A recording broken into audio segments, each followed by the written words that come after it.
Good mythical afternoon, ladies and gentlemen. This is Mr. Ayala coming from you live from his house on a beautiful Sunday morning. This is chapter 15, The Nation Breaks Apart. This is part 1 of your 2 vlogs for this week. Please just always make sure that you're writing down your notes, and at the end of these 2 vlogs there is a question. Please make sure that you put that down in the doobly-doo, down in the discussion boards below, that you use complete sentences, and that you are not copying and pasting other people's work, because you will not get credit for that. As always, please make sure you're sitting back, relaxing, writing your notes. Pause, play, rewind as many times as you like to make this a little bit easier. Anyway, this is part 1 of chapter 15, The Nation Breaks Apart. We're going to begin by just a little bit of review of what we just completed. The North and South take different paths. The North becomes extremely industrialized, has large cities, large population, lots of internal improvements, lots of infrastructure like roads, railroads, canals, lots of immigration that helps these cities grow. And overall, they didn't like slavery, but they were still considered racist. For modern standards, they still believe that people of different races have different intellectual abilities, but they still believe that you should get paid no matter what work that you do complete. South becomes agricultural. They have a few wealthy planters control all of society, so you have the top 1 to 10% controlling the majority of the political, economic, and social sphere. In the South, has lots of slaves held by those wealthy planter class. It was an extremely racist society. Even if you were a free African American, you were still not allowed to do half the stuff that the white men could do. The economy concentrated on cash crop exports, things like cotton, indigo, and tobacco.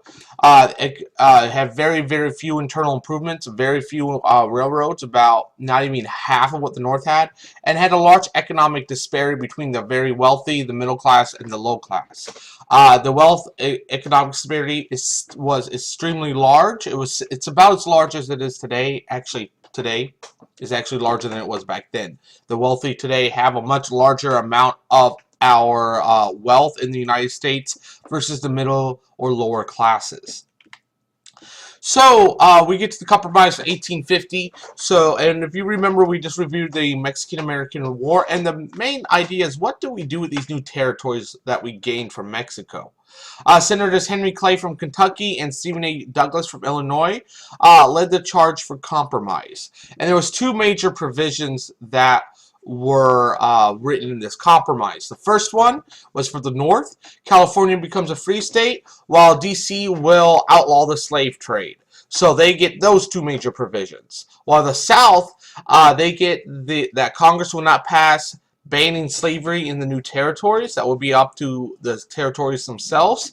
And Congress would pass a stronger runaway slave law, including the Fugitive Slave Act, which we will review. The Fugitive Slave Act of 1850, people can be accused of being runaways, can be arrested without a warrant, and no right to a jury trial. You know, South really likes this law, because slaves, they treated them like property. So it's like if someone took your backpack or your cell phone and you wanted it back, you can go get it. You know, it's your property, it should be protected. That's what the South felt like this was like. This is my land, this is my property, they are mine, this person is mine. You have no right to take this away from me, even if it runs away. The North dislikes this because it requires people to catch runaway slaves. Plus, slave catchers are now disrupting their lives. They could come into, if you were a free African in the North, they could just come by, go, hey, I think you're a slave, grab you, take you away, and thus you are stuck being forced into slavery, even though your father, grandfather, grandmother have been free since prior to the American Revolution. They could still force you into slavery. So we have a big issue, especially for the North. Do we obey the law and support slavery? So even though I may disagree with slavery, do I still need to support that law? Should I support that idea? Or should I oppose slavery and go with my morals, but end up in jail, which is against the law? So we have that really strange balance of what's ethical versus what is right by the law. And when the law and ethics clash, there's this major conflict, and there's a problem that does occur. From there, we get Uncle Tom Cabin, written in 1852 by Harriet Beecher Stowe, which helps increase the conflict and the friction between the North and the South. This explored the moral issues of slavery in a very dramatic fashion. The North, the book becomes extremely popular because it uses a lot of Christian themes to state why slavery is such a bad thing. The South, though, thought it falsely criticized the South and slavery itself, their peculiar institution, as they say. And they're like, no, that's not how slavery is like. That's not how it's really like. And the problem was, it did show exactly what it was like for the majority of the slaves and the slaveholders at that time. And this really goes into the consciousness of most Northern and Southerners because of this book. And this major gulf, this conflict is being seen as a bigger and bigger issue as we get closer and closer to the Civil War. The KansasNebraska Act in 1854, also written by the Democrat Senator Stephen A. Douglas from Illinois. And what he does, he suggests a bill that would organize Nebraska into two territories, Nebraska and Kansas. And the slavery in these states would be settled by popular sovereignty, which is just they will allow people to vote on what they would prefer. The South really likes this bill, so it will pass. All you need is one northern state to allow this bill to pass, which was Illinois, because of Stephen A. Douglas, so it passed, of course. And what this does, we get a kind of like a proxy war or like a prequel to our Civil War called Bleeding Kansas. And what happens, these border ruffians, these pro- and anti-slavery forces from around the U.S. all rush into Kansas to vote for or against slavery, because now you can vote. So pro-slavery forces start sneaking in from Missouri. The anti-slavery forces start sneaking in from the north. And they all vote for what they want. And it gets so bad that pro-slavery forces start attacking the anti-slavery forces at their capital at Lawrence, Kansas. This is known as the Sack of Lawrence, and the violence begins to spread all over Kansas.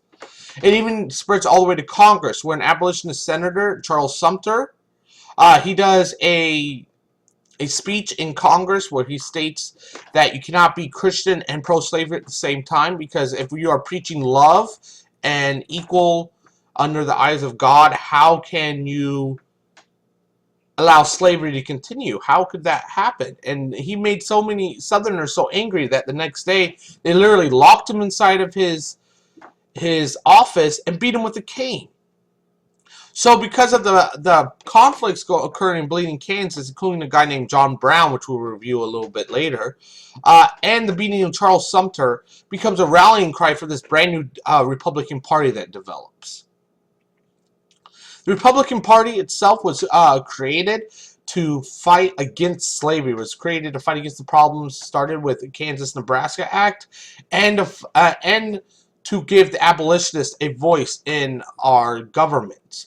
And Bleeding Kansas was used as a political attack against the Democrats. So, like, the Democrats let popular sovereignty go in here, and we think it is wrong.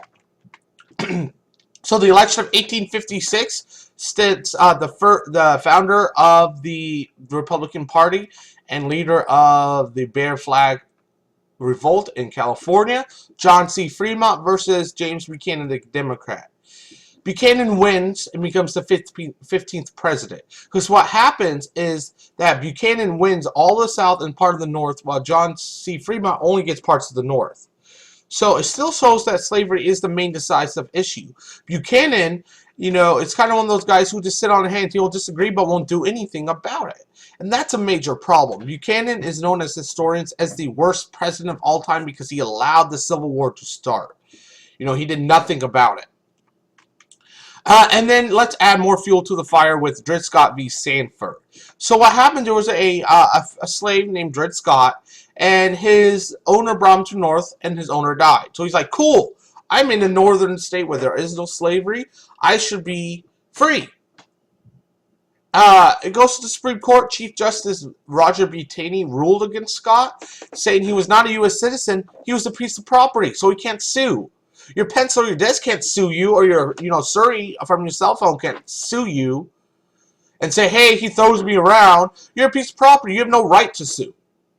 He also ruled that Congress cannot ban slavery in territories because it stops and violates Southerners' property rights. Southerners are excited. They're like, hooray, I can finally bring my property everywhere, not have to worry about it being taken away. The Northerners are like, what? This guy was in a free state. He's a man, not a piece of property. And you're going to not allow this guy to become free, even though his master dies and he's in a free state, so slavery doesn't even exist? What is wrong with you? So the Republican Party starts gaining more and more members because people are like, this is insane. The South is going against what we believe in the North just to hold on to their ideas of slavery. And that's not right, because we should have different laws based on the idea of federalism, which we spoke about way earlier in this course. Illinois, Lincoln and Douglas have a debate. So they have an Illinois race for senator between Stephen A. Douglas, the Democrat, and Abraham Lincoln, the Republican. They go all across Illinois, and their main idea is this debate about the expansion of slavery. Should it be expanded or not? Lincoln said the national government was there to prevent slavery. It's for the goodwill of all. Stephen A. Douglas says it's not the government's choice, it's the people's choice, and they should vote based on popular sovereignty. And what happens out of this is Lincoln's House Divided speech, which makes him extremely famous across the United States. We're going to look at this inside of the class a little bit longer because it needs a little bit more discussion than what I have time for here. So we'll continue that discussion later in class. Then we get to Harpers Ferry, John Brown, an abolitionist. He did take place in Bleeding, Kansas. He wanted slaves to fight for their freedom. In Bleeding, Kansas, what he did after the sack of Lawrence, he actually would go around and find these slaveholding plantations, drag everyone out, shoot all the white people, and let the slaves free. So he was a murderer, but he was a very complicated person if you think about this. October 16th of 1859, John Brown and 18 followers, including his sons, attacked the arsenal at Harpers Ferry, Virginia. It fails miserably. Robert E. Lee, a colonel in the U.S. Army at this time, was like, oh heck no, you're not going to allow these slaves to rebel, and he stops this from happening. But John Brown was hung for treason and murder. He actually becomes a martyr for his cause, of that someone is willing to step up and put his life on the line to fight for these slaves' freedoms. So the Northerners are celebrating this because they're like, look, the South has always had these people who would always fight for what they believe. Now the North finally has something to fight for the African slaves and for the North for their dislike of slavery. The South are enraged and shocked. They're like, how can a white man fight for someone of a different race? That's insane. And that's a major problem for the South, because they're like, even if the white people start fighting to make slaves free or to fight against slavery, then we know there's going to be a problem here. We'll continue here on the next vlog. Part 2 is much shorter.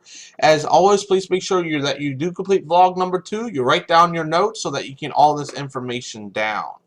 And as always, don't forget to be awesome.